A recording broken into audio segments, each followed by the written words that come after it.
Hello, this is Joe from the Mind Palace Academy. Today we will be going over an example of another successful Harvard essay. By the end of this video, you should be able to understand all the factors that make these essays so successful. You should be able to apply them in your own essay so that you can be competitive for top 20 schools in the country. So let's go ahead and get into it. I've been alone for 3 years now. My freshman year, my mother had to take a job as a live-in caretaker to make enough money to pay rent and other bills. After my uncle got married and moved out, I was ecstatic. I could finally have the entire house to myself. I had imagined the countless hours on the PS4, nobody telling me to go to sleep or to go do my homework. I felt free. Unexpectedly though, this freedom came at the expense of my childhood. So he's setting up the plot or the drama, talking about obviously, what he went through and how alone he's been.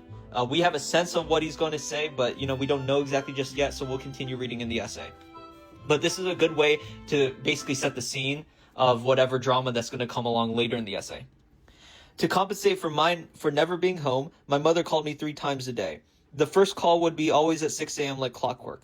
That was the call to wake me up so that I wouldn't miss the bus and be late for school. Then there was a 4 p.m. call where we went over anything and everything that happened in school that day. Lastly, there was a 7 p.m. call which always seemed to last over an hour. This was the call that made me miss my mother the most. We labeled this call the multi-purpose call. Sometimes we would just talk about how we were both doing. Other times she would teach me things I needed to know, like how to do laundry, how to go grocery shopping, or how to cook. But one thing she always seemed to bring up was how she wished things were different, and how much she ached with desire to be home with her son. So this is really interesting. Basically, he's structuring this in a way where there are 3 call times. And so he's using the rule of 3, which is a common rule in writing where you do 3 repetitions in order to get the point across, right?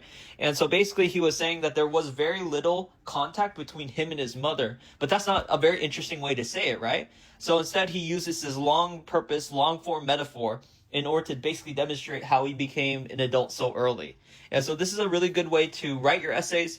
Definitely recommend doing it like this. That last call always weighed heavily on my heart. When around friends and their families, I would often put my head down and smile because their interactions would remind me so much of what my mother was with me every day. It made me miss her insurmountably, to the point where I began to despise every aspect of this independence.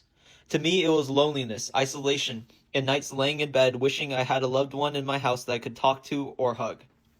I was forced to become a man instead of living out my days as a kid.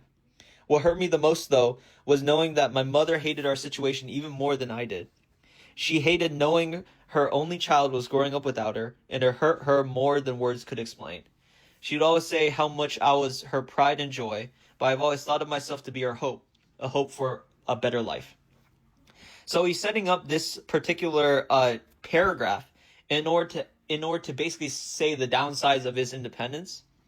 And what is really critical for how you guys can integrate, these techniques into your own essay is that he's very, very smooth with the progression of ideas.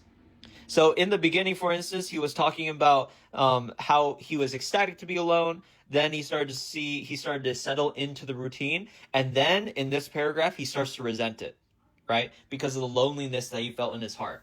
All of these things were referenced at one point or another earlier in the essay, but it's only at this point in the essay where he's addressing, what exactly makes this kind of independence, this forced independence, so miserable. It's not just him, but the suffering for his mother that he feels so deeply for.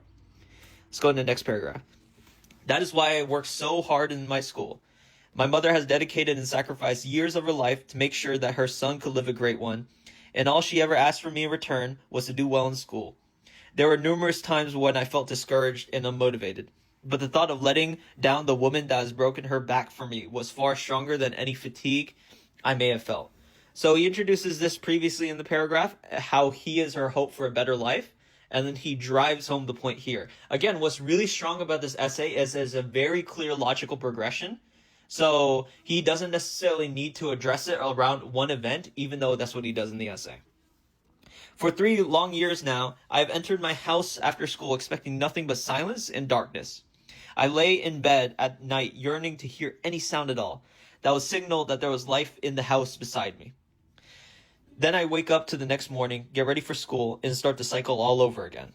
I have almost gotten used to being alone.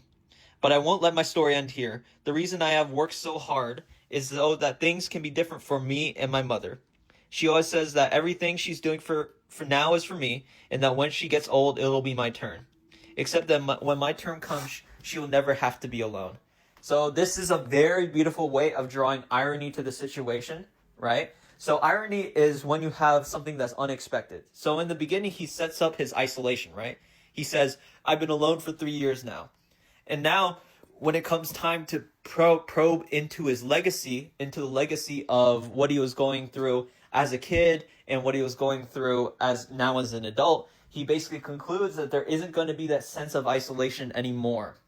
And it shows drawing a connection to his empathy and to his independence, right? Because he went through struggle, he went through hardship, but he did it so that he would be motivated to keep his mother into a better life, to drive his mother forward into a better life so that she wouldn't have to be alone and isolated when he was eventually going to financially retire her. And so this is something that's a very well-written essay, and I highly recommend, for those of you who have one singular narrative, you can just have it based around one idea or a set of events, right? In this case, it was his isolation. He didn't talk at all about his academics except for that one point. He didn't talk about any specific classes. His one point was his primary motivation, and so this is another way to write a very good college essay.